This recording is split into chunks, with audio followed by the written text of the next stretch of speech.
What's up mga boss? Mga sir. So, again, vlog na naman tayo for 2024. Mag-shop tayo ngayon. And then, ngayon lang ko sa inyo ipapakita mga sir. So, ito yung ating Sintra board frame. Sample Sintra board frame. So, yun. Ito ay naka A4 size mga sir. And then, naka glossy laminated to. So, yun. For this vlog mga sir, gagawa tayo ng Sintra board frame para sa ating tropa and siyempre idolo natin sa motovlogging and sa pagdating sa mga endurance mga sir. So familiar kayo siguro nito. Yan. So flex natin si Master Z Paul Motovlog, no. From Liti ata o Liti nga. So yun, gagawa natin siya ng Sintra board frame mga sir.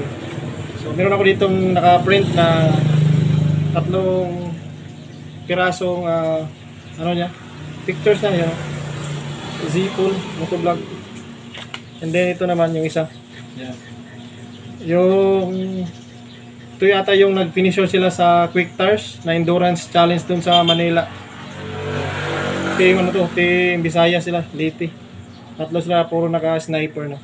Ito yung ipaprint natin, gagawa natin to ng Sintra board. And then ito mga sir, yung pinaka swabe. Siyempre gamit na yung pinaka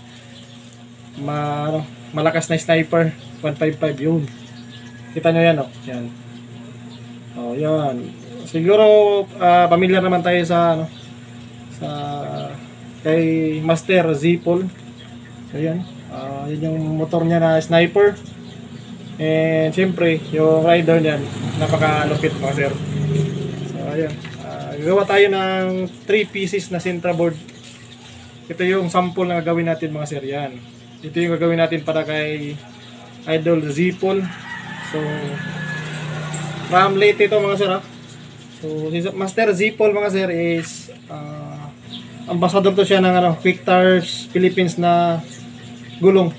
So, kasama niya sila Certified La Quad Zero, sila Motopapsi, so sila Lodias, sila yung mga kasama sa Quick Tires, no. So yun, ito yung isa na picture na gagawin natin sa kanya. So yun mga sir, pinaano ko lang. So siyempre pasalamat tayo kasi nga meron nag-appreciate sa gawa natin. So gagawa natin si Master Z-Paul ng Sintra board. So yun, let's go mga sir. So yun mga sir, so natapos na natin, no. Lagyan na natin siya ng photo top. So makikita natin, makintab na yung, di ba, yung pinaka pictures niya. So yun, no, makikita niyo makintab na siya. So na-laminate na natin 'to mga sir dito sa ating laminating machine, no. So yun, kahit kahit mabasa yan, hindi na yan siya basta-basta na tutuklap mga sir. So again, shoutout kay Master Z Paul Motovlog, no. Yan, makintab na siya. Tapos siyempre, lalagyan natin dito sa ito yung tinatawag nating Sintra board mga sir. Yan, Sintra board frame. Lalagyan natin to dito. Yan, kita nyo, so, napakaangas. So yan, idikit natin yan dito kasi ito naman ginamit natin is sticker to mga sir. Ito basta-basta natatanggal kasi nga to, naka-vinyl sticker yung gamit natin na materialis nito. Kaya dikit na dikit siya sa ating Sintra board. So dikit na natin dito mga sir. So update tayo mamaya pag natapos natin yung ating Sintra board para kay Idol Z-Paul Motovlog from Leyte, Quick Tires Philippines, no. Sa matitinik to na endorider ng Visayas mga sir.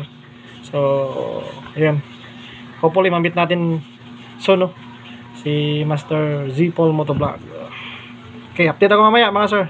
Kabit na natin. So buhuin na natin yung ating Sintra board. Let's go. So yan mga boss. So again, flex natin. Tapos na natin ginawa yung Sintra board ni Master Z-Paul. So papakita lang natin sa inyo. Yan.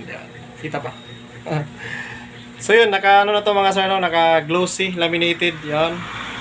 Kung makikita nyo, medyo makintab na siya. So pwede na siyang isabit kung saan nyo gustong isabit. So flex ko lang yung ginawa ko para kay Master Z-Paul. So all the way from Leyte yata lagi, Leyte. Yan, ito yung likod niya. So meron na siyang sabitan guys. Yan. Ito yung pinakalikod ng Sintra board natin. So, ginawa na natin yung ano. So tatlong piraso to guys. So isa pa yung nagawa natin. So next ko lang sa inyo no. Sample. So papaship natin to papuntang yun nga sa Visayas, sa Leyte. So again, shoutout kay Master Zipol from Quick Tires Philippines. Yun no. Napakaangas guys. So, yun. Pag natapos na natin yung dalawang kasama nito, pwede natin ito ipadala sa ano. Papaship na natin sa kanya. So, big shoutout kay Master Zipol. No? Salamat, Master. Yan. Yan, sa gusto ko paggawa nito guys, pwede nyo ako i-PM sa page or sa personal account ko. Ay, gawa natin yung mga pinakamalupitang banking nyo guys. Yan. So, meron pa tayong susunod nito. Yan. Okay, flex natin agad. So, napakaangas. So, meron na siyang sabitan. Pwede nyo rin yung lagyan dito. No? Itong part na to guys, pwede nyo lagyan ng double-sided tape. Yan. Yung 4 na kanto na yan. Pero kung meron kayong sabitan, pwede nyo lang isabit. Meron pa tayo sa likod guys. Marami na tayong nagawa sa likod yan. For shaping na rin yung sa likod. So, yun. Kita-kits sa next video natin guys. No? Update ko kayo pag natapos na natin yung 3 piraso. So, shoutout again kay Master Zipol. Tapos na idol yung ano, yung Sintra board frame mo. Yun. Todas. Peace out. So yan mga Master, meron pang isa. Ito yung isang ginawa natin kay Master Zipol. So yan, makikita natin kami. Lupit guys. Oh. Ito yung gamit-gamit niya na si Sniper. Z at ang pangalan nito, yung sniper niya. Yan. So, okay. Goods na goods. So, nakasilupin na to kaya para ano, para pagpa-ship, hindi siya magasgas, no? So, ito yung pahabol natin kay Master Zipol Motovlog. Ganda pagkabirada guys. So, lodi na lodi. So, yan guys. Gusto magpagawa, no? PM nyo lang ako sa page guys para pang malakasan yung ano natin. So again, ride safe sa lahat and peace out mga sir.